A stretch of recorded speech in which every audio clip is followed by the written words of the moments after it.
Welcome to Breaking Solo, how solopreneurs break barriers, build brands, and embrace the future of business. Hello, everyone, and welcome to another episode of Breaking Solo. I'm very excited to have Magic Brad with me today. Brad, thank you for being with me. Thank you for having me here. Absolutely. So tell the audience what you do. We can't tell by your name. Well, you can't really, actually, because some Is that people right? don't know. Are you a magician or? Yeah, that's what I was thinking. So fast way I can summarize it is I started doing magic when I was a little kid. A guy made a quarter disappear, pulled it out of my ear, got me interested in magic. So I started playing magic as a little kid when I was like 4 years old. And as it went on further, I did magic into grade school, into high school.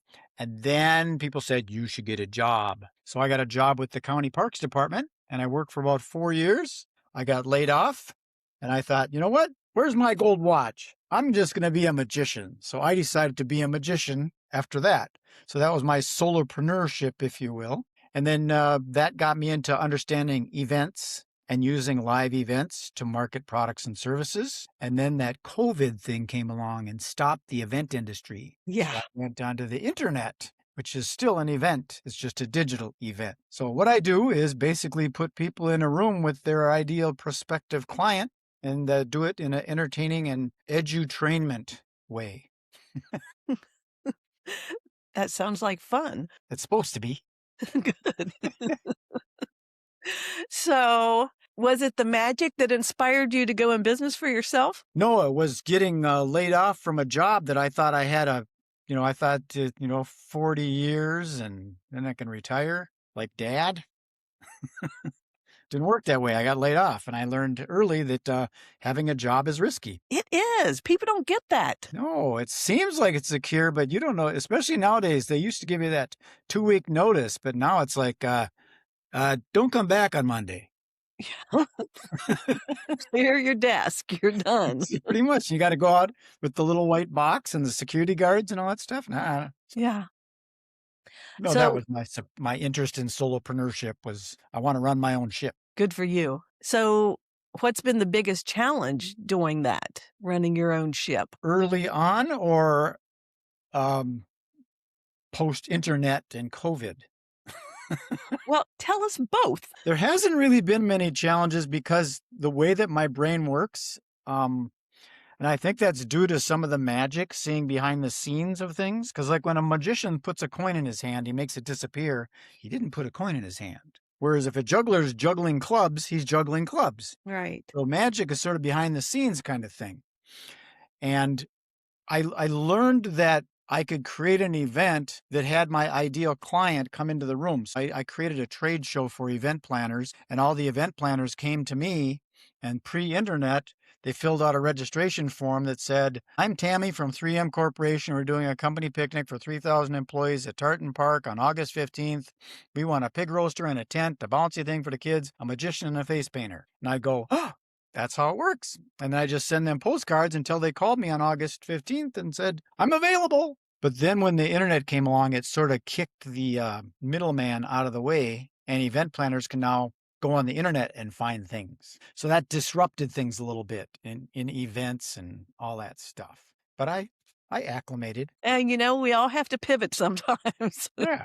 Innovate. Yeah. So have you ever thought about giving up? Of course, even today. Because sometimes things get frustrating and you think, you know what, maybe I should get a job. And then I think, the process of getting a job and submitting resumes and all that stuff, why don't I just send out, things to get gigs instead of resumes to get jobs?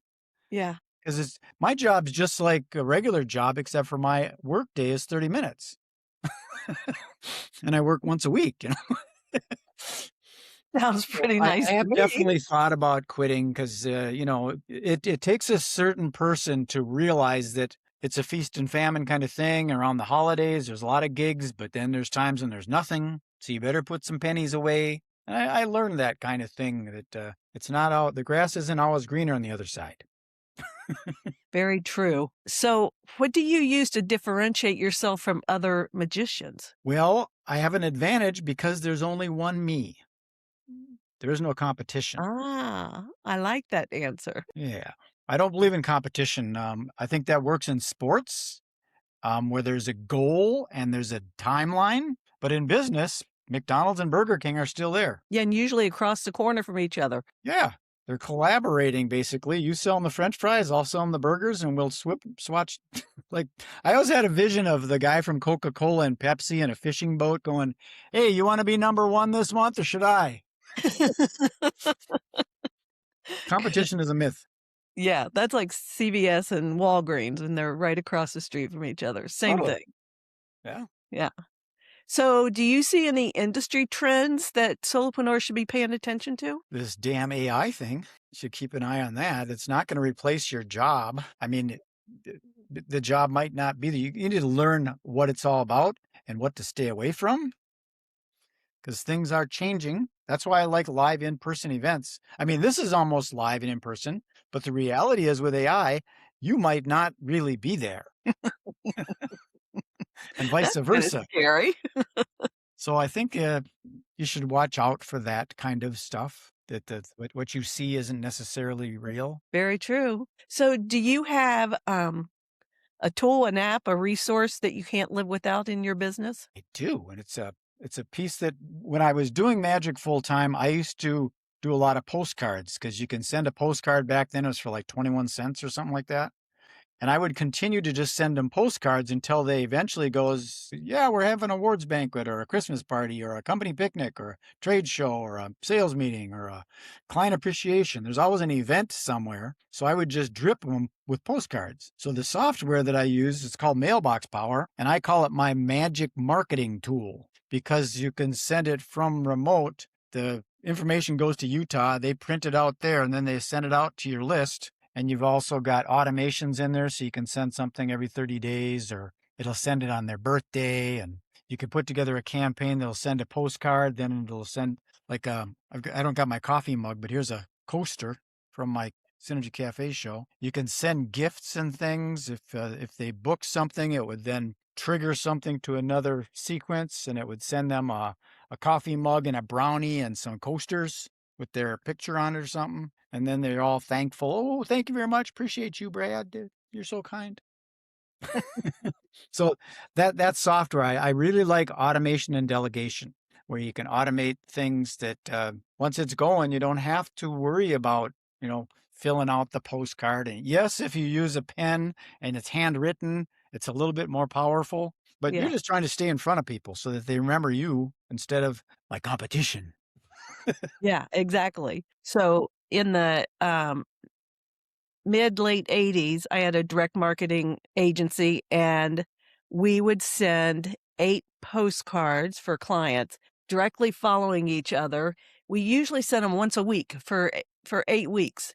And that was all we needed to do to get that call. It's not as easy today, but still. It isn't, but there's like some people, they say, oh, people just it's junk mail. They just throw it in the garbage. That's kind of true, but they got to look at it before they throw it in the garbage. So if your design is special, like I used to have one that I used to have this book I open up and fire comes out of the book. So it's a picture of me looking over the book, and there's a guy on fire. They're going to look at it and go, what the heck is that? Or else I've used techniques like send that series of cards I could mention and do like 1 of 8, 2 of 8, 3 of 8, 4 of 8.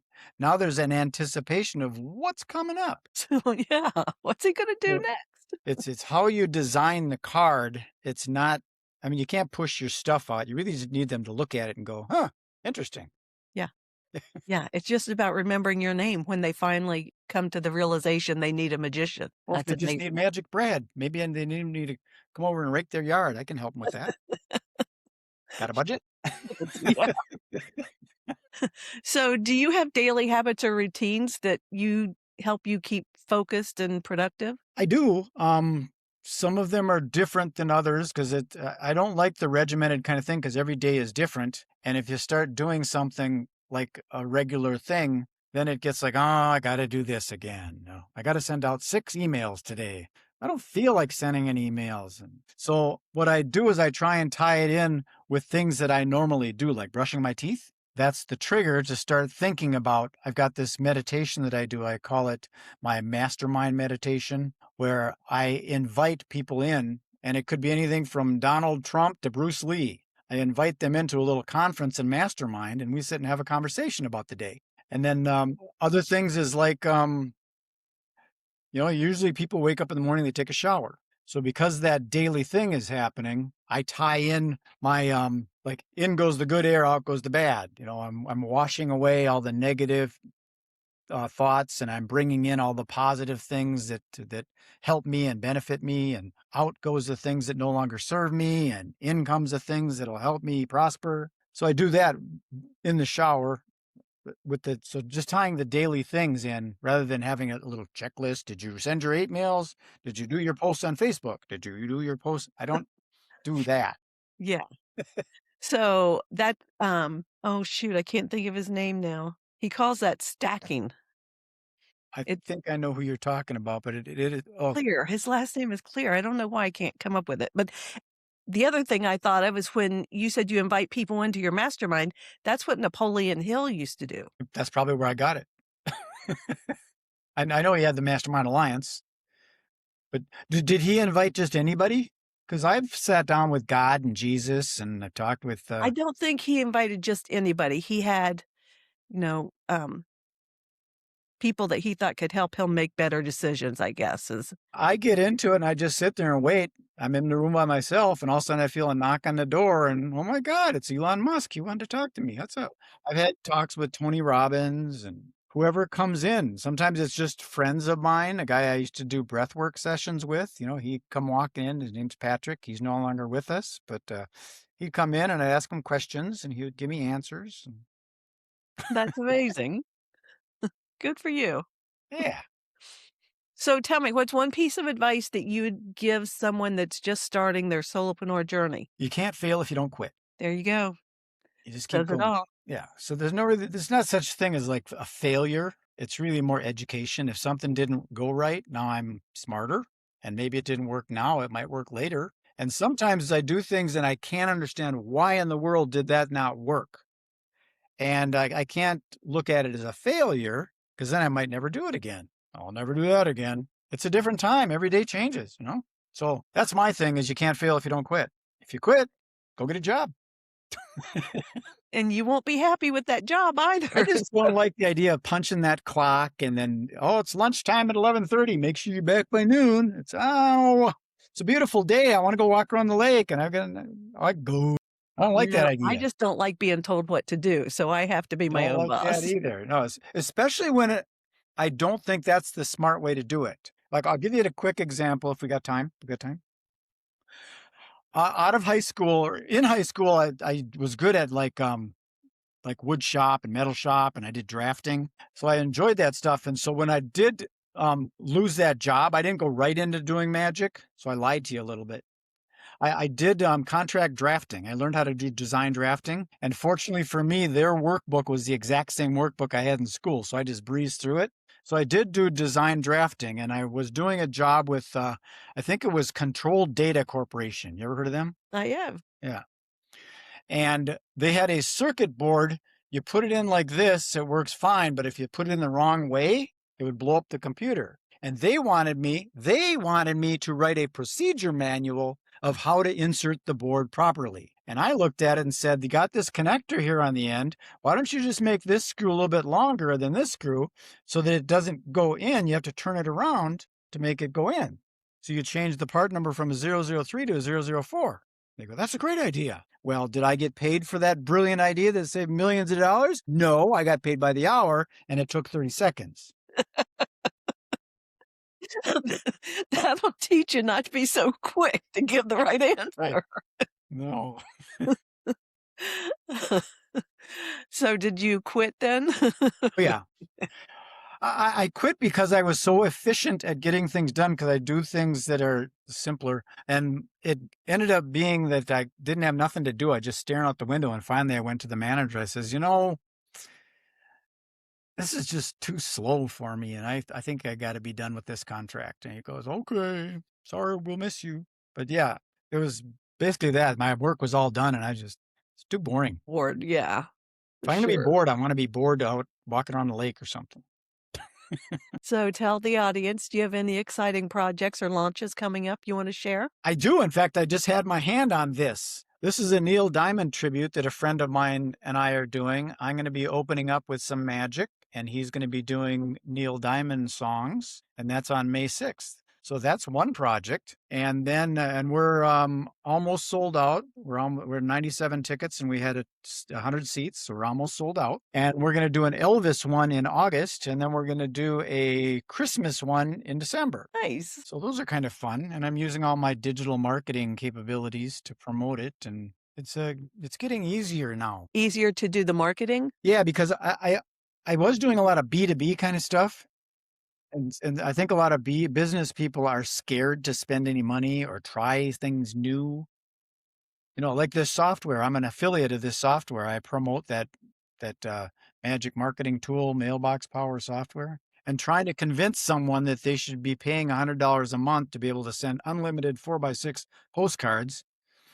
They don't get it. They think, oh, why should I be spending $100 a month? Whereas this thing that we're doing, it's the elderly people that like seeing Neil Diamond and Elvis from the good old days. So we're marketing it to the assisted living centers, and the assisted living center, one contact buys 20 tickets. So I just need to create a relationship with the marketing manager of the assisted living center. Interesting.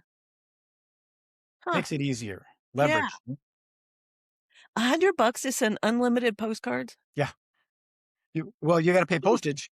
Yeah, but that's still so cheap. It is. You can send greeting cards too, but they cost more money to send out. The 4x6 postcards at this premium level that I'm at for the $100 a month, you can send as many 4x6 postcards as you want.